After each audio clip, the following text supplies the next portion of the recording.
Hi there. Thanks for watching. This week we're going to show you a little bit about what Dan and I have been doing in our studios. I emphasize the color a little stronger and, made up colors that don't exist, but they're fun to play with. Yet, it's a certain amount of exaggeration, I guess, I did beyond the chromatic range of the study.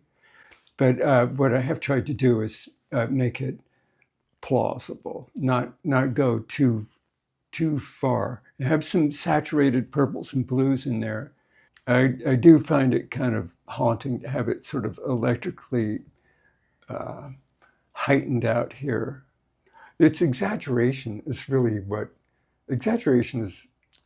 Well, it's stretching the truth, Hmm. and it makes things more dramatic and interesting.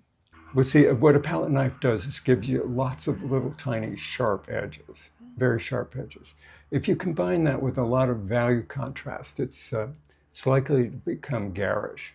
First, thinking about what brought me to the idea to actually attach the flowers to her clothing was a really, really fun photo shoot, actually, that is an example of getting in the creative mode and having fun. We don't want to rely on a formula, but I think about it. Caravaggio basically did one picture. Vermeer did one picture, what, 35 times, if there's that many today, Yeah, and studio tours. we'll talk to you soon.